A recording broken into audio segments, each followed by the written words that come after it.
연평균 13.4%, 그리고 누적으로는 1259%라는 놀라운 성과를 기록하게 됩니다.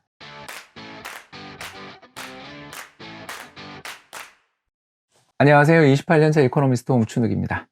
이번 시간에는 모처에서 진행했던 강의 때 받았던 질문을 하나 말씀드리고자 합니다. 2020년 3월처럼 주식시장이 패닉에 빠졌다가 회복되기 시작할 때 제일 무섭습니다. 어떤 주식을 사야 될지 너무나 공포스럽죠. 그런 공포스러운 순간에 상대적으로 추가적인 하락폭은 제약될 수 있고 경기가 회복되는 순간 어떻게 보면 좀 가장 강한 모멘텀을 받을 수 있는 그런 종목을 고르는 팁에 대해서 한번 설명을 드려보고자 합니다. 다시 말해 2020년 3월 같은 패닉장이 올 때 약간의 손실을 감수하고라도 저가 매수를 하기 적합한 종목들은 어떤 게 있느냐, 이 질문이었죠. 이에 대한 저희 답은 바로 워렌 버핏의 포트폴리오를 한번 적용해보면 어떠냐라는 겁니다.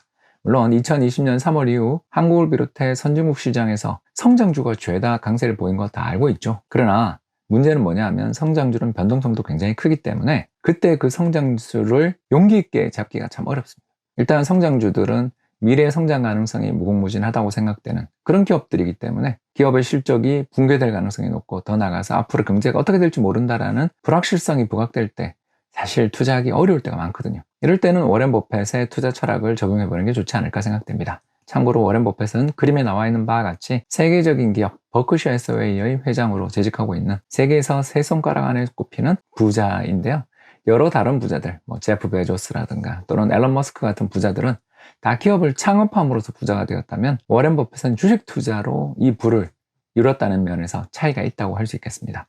여러 학자들의 분석에 따르면 워렌 버핏의 투자 전략이 그토록 큰 성취를 거두게 된 것을 많이 공부를 해왔습니다. 그래서 여러 학자들은 결국 다음에 세 가지가 워렌 버핏 투자 전략의 핵심이 아니냐라는 생각을 하게 되는 것 같아요. 첫 번째는 뭐냐 하면 낮은 PBR, 즉 다시 말씀을 드리자면 주당 순자산 가치 대비해서 기업의 주가가 싸게 거래되는 기업에 투자를 할 것. 두 번째, 그런 기업들 중에서 시장의 평균보다 높은 ROE를 가지는 기업.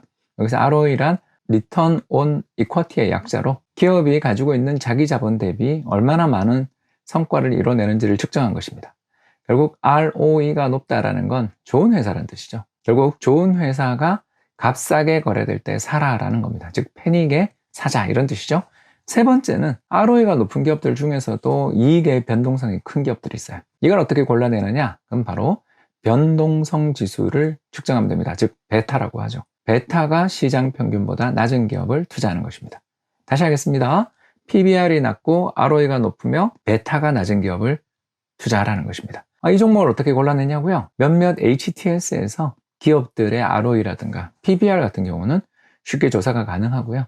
그리고 기업의 주가 베타 같은 경우에는 상장기업 분석 책자 등에도 자세히 나오기 때문에 자신이 투자하려는 종목들의 리스트 10종목에서 20종목을 고르고 그 중에서 베타가 낮은 순서대로 투자하는 게 하나의 방법이 될 것 같습니다. 자, 이런 식으로 투자를 하게 되었을 때 우리나라 주식시장에 과거에 얼마나 큰 성과를 거두었나 궁금하지 않으세요?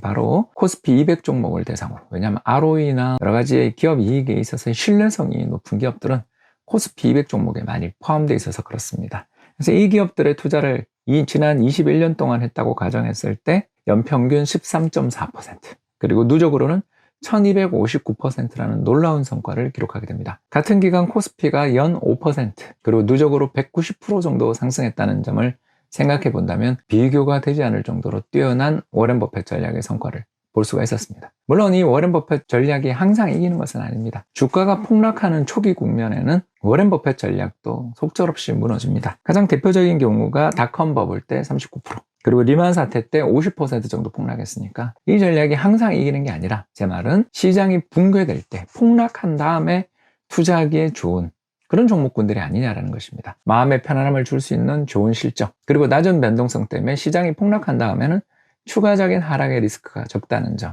그리고 저가 매수가 주는 안도감, 이런 것들이 시장의 전략을 우리에게 매력적으로 만드는 요인이 아닐까 생각해 보았습니다. 지금까지 시청해 주셔서 대단히 감사합니다.